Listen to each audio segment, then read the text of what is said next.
Assalamualaikum warahmatullahi wabarakatuh. Perkenalkan, nama saya Maizal Asar Martin dari kelas P5C dengan NIM 221231101. Baiklah, saya akan menjelaskan gambaran umum terkait dengan surat At-Taubah ayat 122 tentang pentingnya menuntut ilmu.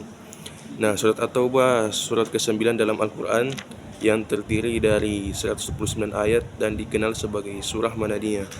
Diberi nama At-Taubah, pengampunan, karena seringnya kata ini muncul, dan juga bara'ah yang berarti berlepas diri sebagai pernyataan dan pemutusan hubungan dengan kaum musyrikin. Surah ini tidak dimulai dengan basmalah, menandakan pernyataan perang terhadap musyrikin. Selain itu, ayat 122 membahas tentang kewajiban menuntut ilmu. Nah, kemudian masuk ke dalam teks dan terjemahan ayat yang dimana tidak sepatutnya bagi mukminin itu pergi ke semuanya ke medan perang. Mengapa tidak pergi dari tiap-tiap golongan di antara mereka beberapa orang untuk memperdalam pengetahuan mereka tentang agama dan memberi peringatan kepada kaumnya setelah kembali. Baiklah, saya akan membacakan surat At-Taubah ini. A'udzubillahi minasyaitonirrajim. Wa ma kana al-mu'minuna liyanfiru kafata falaula nafaru min kulli firqatin minhum ta'ifatul liyatafaqahu fid din wa liyunziru qaumahum idza raja'u ilaihim la'allahum yahzarun. Yang artinya, dan tidak sepatutnya orang-orang mukmin itu semuanya pergi ke medan perang. Mengapa sebagian dari setiap golongan di antara mereka tidak pergi untuk memperdalam pengetahuan agama mereka dan untuk memberi peringatan kepada kaumnya jika mereka telah kembali, agar mereka dapat menjaga dirinya. Nah, dalam penafsiran ini yang ada tiga pembahasan yang perlu kita kutip. Yang pertama itu, tidak semuanya harus ke medan perang.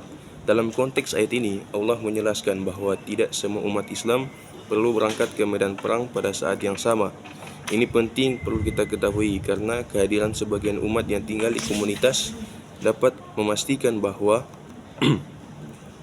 ilmu agama tetap dipelajari dan diajarkan sebagai pahala jariah kita untuk ketika kita sudah meninggal nanti. Nah, mereka yang tidak ikut serta dalam peperangan memiliki peran krusial dalam mendalami ajaran agama sehingga dapat memberikan bimbingan kepada masyarakat. Hal ini mencerminkan prinsip bahwa perjuangan untuk agama tidak hanya dilakukan melalui jihad fisik, tetapi juga melalui pendidikan dan penyebaran ilmu.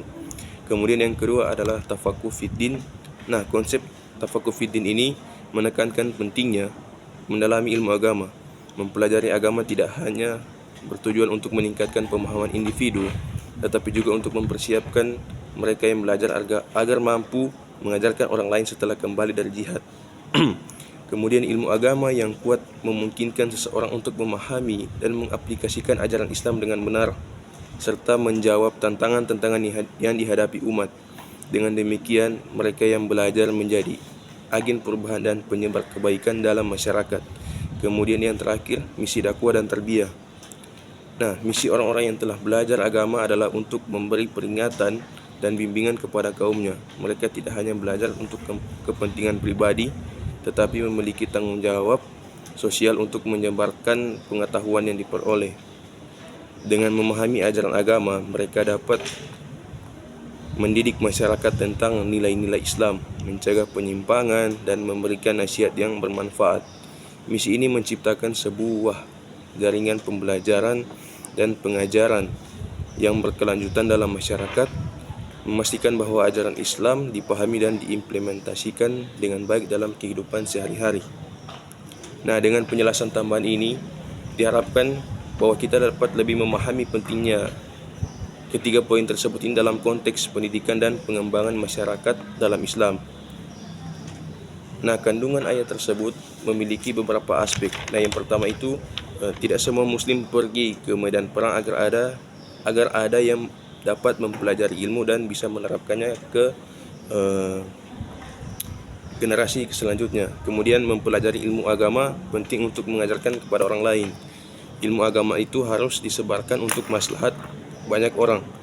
Kemudian nilai-nilai pendidikan agama Islam itu Yang pertama, kewajiban dalam menuntut ilmu, kemudian pembelajaran berkelanjutan, kemudian mengajarkan ilmu kepada orang lain, menjaga diri dari kesalahan, dan yang terakhir adalah tanggung jawab sosial.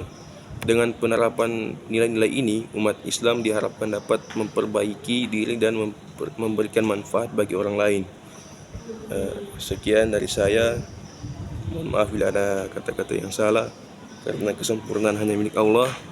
Kesalahan datang dari diri kita sendiri. Wabillahi taufiq wal hidayah. Wassalamualaikum warahmatullahi wabarakatuh.